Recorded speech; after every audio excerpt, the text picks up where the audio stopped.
Hello மக்களே, big பாஸோட 3வது promo release பண்ணிட்டாங்க. இந்த ப்ரோமோவில் நம்ம பார்வதியும் அவங்க அம்மாவும் தான் உட்காந்து புரணி பேசிக்கிட்டு இருக்காங்க. அவங்க அம்மா என்ன சொல்கிறாங்கன்னா, அதாவது இதெல்லாம் நேச்சுரல் தான், பொண்ணுக்கும் பையனுக்கும் இந்த மாதிரி ஃபீலிங்ஸ் அதெல்லாம் நேச்சுரல் தான், அதெல்லாம் கண்டுக்காமல் இருக்கிறது தான் நல்லது அப்படின்னு சொல்லிட்டு அவங்க அம்மா சொல்கிறாங்க. ஆமாம் ஆமான்னு சொல்லிட்டு பார்வதியும் சொல்கிறாங்க. என்ன தான் நடக்குதுன்னு ஒன்றும் புரியல. எதுக்கு இவங்க அம்மாவை கூப்பிட்டாங்க, கன்வின்ஸ் பண்ணணும்னு சொன்னாங்க. மற்றவங்ககிட்டலாம் ஒரு சீன் போட்டு அவங்க அம்மாவை உட்கார வைக்கிறதுக்கு என்னென்ன நாடகம்லாம் போட்டாங்கன்னு எனக்கு நல்லா தெரியும், பார்த்தவங்களுக்கு நல்லா தெரியும். பார்க்கவே கொஞ்சம் கடுப்பாக தான் இருந்தது அந்த நாடகத்தெல்லாம் பார்க்க. இதெல்லாம் வேஸ்ட்டு. அவங்க அம்மா உட்கார வைக்கிறதுக்கு என்னமோ சொன்னாங்க, நான் எங்கள் அம்மாட்ட பேசணும், ஒரு நாள் பத்தாது, அது இங்கே தான் பேசணும், வீட்டுக்கெலாம் போய் பேச முடியாதுன்னு என்னென்னமோ சொல்லி எல்லாரையும் மறைக்கிட்டாங்க. தான் சொல்லணும், அவங்களாம் வேஸ்ட்டு.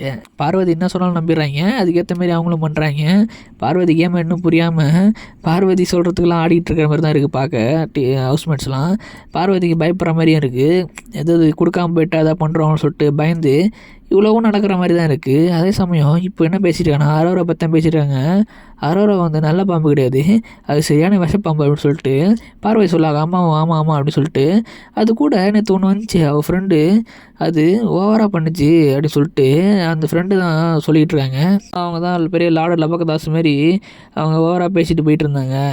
இதெல்லாம் கொஞ்சம் ஓவரான்னு சொல்ல அவங்க அம்மாவும் ஆமாம் சொல்லி 2 பேரும் புரணி பேசிகிட்டு இருக்காங்க. அவங்க அம்மாவும் ஹவுஸ் மேட்டாக மாட்டாங்களாட்டிருக்கு பார்வதி கூட. அவங்களுக்கு பார்வதி கம்பெனி தராங்கன்னு நினைக்கிறேன் புரணி பேசுகிறதுக்கு.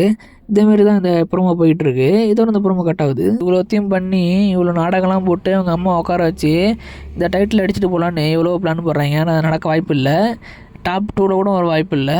ஏன்னா வினோத் ஆல்ரெடி புக் பண்ணிட்டாரு. அவர் தான் டைட்டில் வின்னர் போக போகுதுன்றது எல்லாருக்கும் தெரிஞ்சு போச்சு. கிட்டத்தட்ட மோஸ்ட் ஆஃப் த சப்போர்ட் அவர் தான் போயிருக்கு.